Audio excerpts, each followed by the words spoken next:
Feeling good. All the money in the world spent on feeling good. Well, the wine old met me on the street. Said, help me on to some sneaking peek. Please help me, brother, I wish you would. 'Cause I feel so bad and I wanna feel good.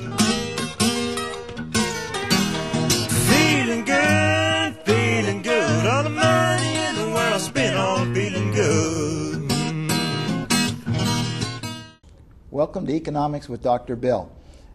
I'm Bill Watkins from California Lutheran University. I'm a professor and I run the Center for Economic Research and Forecasting. Today I have a guest, Dan Hamilton, who happens to be our modeler. And we're going to be talking a little bit about modeling. We're going to try to make it easy. And first, though, we want to talk about some data that's recently come out. Today, Dan, we just had the new jobs data, and it disappointed a lot of people. Yep, it wasn't good. It's a very weak report, so weak that essentially you could say jobs didn't change. Right. And what I thought was unemployment actually rose a little. Unemployment went up, that's right. And I thought it was pretty interesting. Yesterday, we got an email from CNN who surveys us, and they asked us if, given the ADP data that came out yesterday, we were ready to change our forecast. And we said no. We were happy with our forecast. What was our forecast? 21,000. 21,000. A gain of 21,000. So we were right on. That's as close as you can get. Yeah. Good the job. actual was 18. Right. On a base of 130-something million. That's right. So today everybody's Same running thing. around downgrading their forecast. Yeah. Right? After Yeah. yesterday running around upgrading them, and our stays right the same. Right? Yeah, the midweek ADP was kind of strong. Yeah. Yeah. Now, why is their numbers so different than It's a others? pretty different collection methodology, so Okay. you're going to get that. It's, Well, even the government's data is not all the And same, right? They have household survey and the job survey, that's right. and that came out different too, right? Yeah, those have become disentangled for a few months, making life for somebody like me quite difficult. Yeah. So what's the household survey telling us?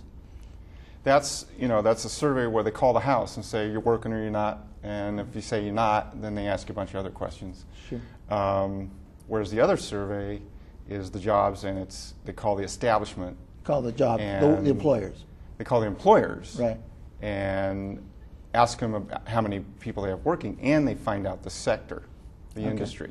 Now, what's going on is we had a small gain on the job side this month. From or, the well, job in June, survey. In June, from Yeah. the job survey. Right. We had a large loss in recorded employment, which is the household survey this time. And so they're moving in opposite directions. And how large was that loss? Over 400. Over 400,000? Yeah, it was over 500,000 almost? 400,000. Okay. So how do these guys get back together? Do they? Long run, are they generally close? Yeah, they are. Okay. I think in recessions, they can become disentangled. Okay. If someone starts working in their garage for themselves, Right. and it might not even be legal, they might say they're working Right. when they receive a call like that. That They would might be say biasing the household survey toward the other way. more, than Yeah, what we're that seeing. would give the household survey more. We saw that when we came out of the dot-com recession, actually. Okay. The household picked up faster Right. because of that. Or Okay. that was what people thought. This one's kind of tough to explain. This is. The problems of living with data. Yeah, and one of the things that's going on right now, I would guess at least one part of it is pessimism about about working. Okay. Yeah. People And are. then what about the U6 report? Underemployed and all that? Yeah, So the unemployed is over 16%, 16.2%. underemployed plus unemployed is over 16%. Yeah, it's the broadest measure of unemployment. Right. It includes discouraged workers, and it includes, so that's a person that would look for a job, but they know the market's not really there, and so they don't bother. Right. And it also includes the part-time folks, the folks who would work full-time if they could, but Right, they're not right. because they can't find it. A lot of Americans are suffering. So, And California's worse. well, yeah, California's worse. Yeah. The 6.3 million on a national level, long-term unemployed. Right. And it's 44% of the unemployed is the long-term unemployed. And they've been out of work more than 6 months. Yes. Okay.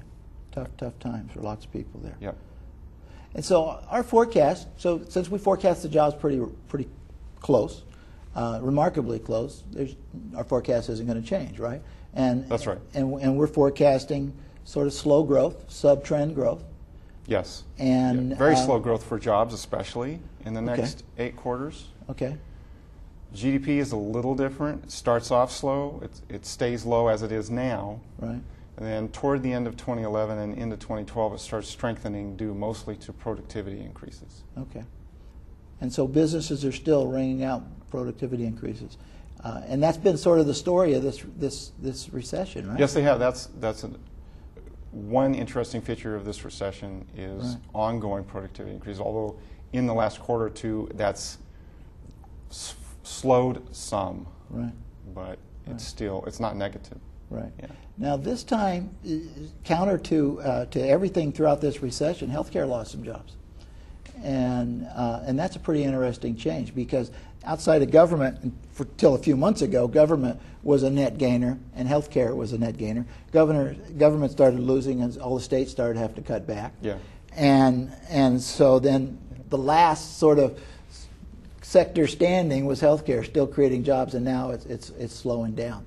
And that's a concern. I mean, you know, the last growing sector.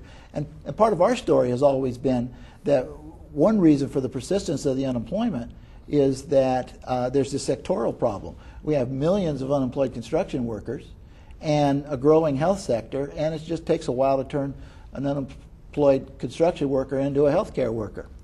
Most definitely the case. And so that fall off in healthcare is something we got to watch, I think, pretty closely. Yep. Yeah. Yep. So what other things are you looking at that sort of drive the model as you're going forward? When's the recovery come? The recovery isn't until later in 2012, I would say. Okay. The path of job growth, you know, rises gradually. So it's, you know, what exactly does one mean by recovery? But I can still talk about that. Sure. When job growth gets strong enough that people can kind of notice it. Maybe a way. When they think they got a chance to get a job. Right. Right. And according to our forecast right now, that's later 2012. And there's a big factor in our models is real estate. Yeah. And the home ownership rate is an indicator, a key indicator of what's going on in real estate, particularly housing. And that, by a variety of projections, not just ours, that doesn't get down to normal levels until sometime mid or late 2012. Right, right. And so in the meantime, housing prices are subject to fall. Yeah, there's still large quantities of foreclosures and notices of default going on, and that's going to keep the increase in wealth subdued. Right. For the past 2 or 3 quarters, the only increases in wealth have been equities. Stock market. Bonds haven't Stock gone market. anywhere. Yeah, well, real interest estate rates hasn't are low. gone anywhere. Yeah, the Yeah. stock market and cash is growing, but very slowly. Right. So that what else is left? You know. Right, it's, right. Let's get back to that unemployment number. As jobs start picking up, all these people left the market. Some of them can come back, right? Yes. And then so you could have the perverse result that the measured unemployment rate is actually going up at a time when you start getting some vigorous job Yeah, gains. it could go up. Yeah. Yeah. Our forecast has it fall, but very slowly, Right, and that'd be one of the factors right. that argue for it to fall slowly rather than rapidly. So even if job pickup accelerated, the measured unemployment rate would probably stay high because of people returning to the labor force. Yeah, people would become positive about the labor market, Start positive looking for a job. about the prospects for getting a job, and Right. so they'd jump back in. Right, Yeah. right. Yeah. Okay. Yeah. All right. And so we got to get home ownership down. That's politically unacceptable. I mean, Yes. they're not popular anyway. That's not unacceptable. We've been seeing some headlines. Our housing ownership rate, the lowest since, pick a date. And then they present it if it's bad news. Yeah. But, Yeah. something has to happen. It just got too high. Yeah. And other things we look at, we're looking at bank charge-offs, right? Yes, we do. And recent data has showed some big declines in bank charge-offs. Yes, a very nice big decline. It's still high, but a move in a direction that we hadn't seen. This was the first quarter Right. since Yeah. the crisis and the recession that we had seen a big improvement like Yeah, that. fourth quarter 2008, it hit $40 billion for the first time. and then it kept getting bigger and bigger, and almost got $60 billion a quarter. $60 billion worth of loans charged off, just written off the books. That's a lot of money. Right. And now, we saw that big decline last time, but still over $35 billion, I think. And, yeah, I thought it was mid-30s. Yeah. But yeah, still pretty high. Yep.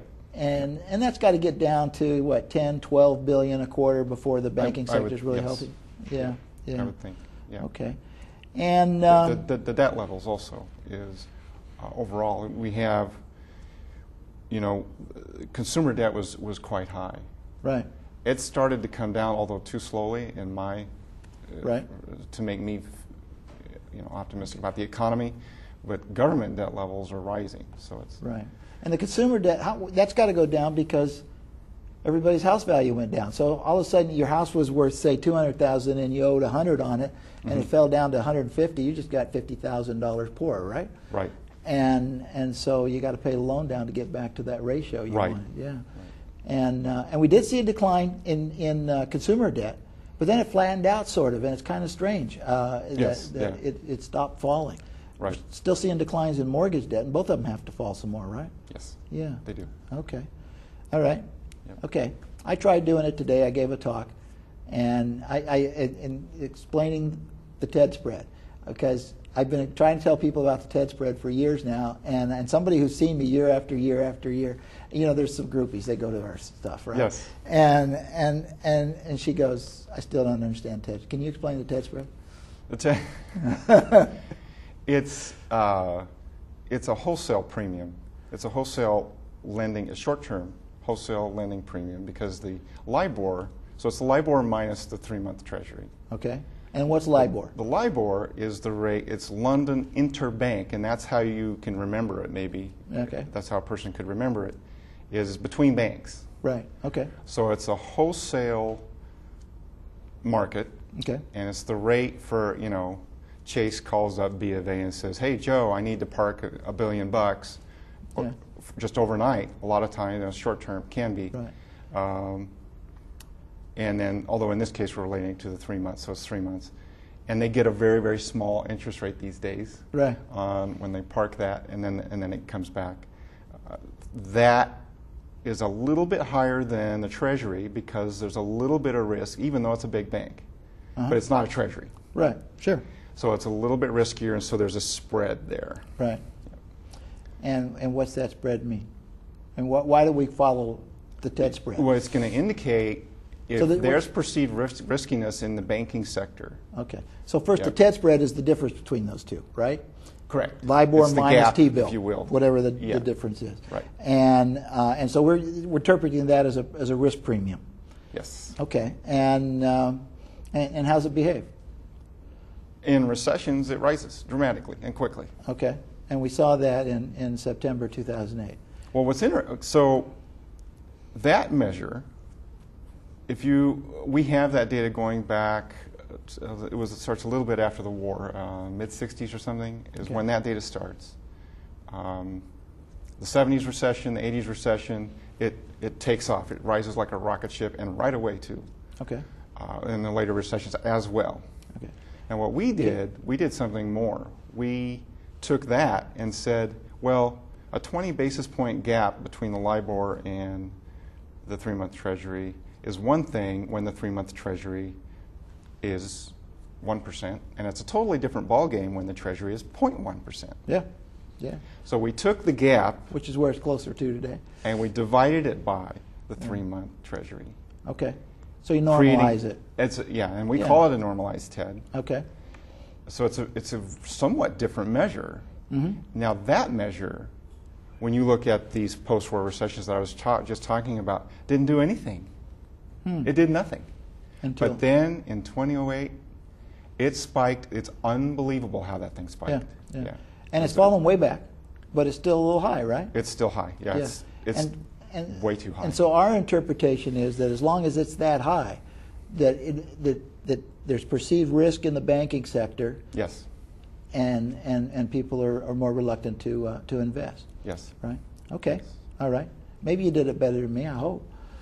So, and then we got Economics is so exciting. yeah. There you go. Then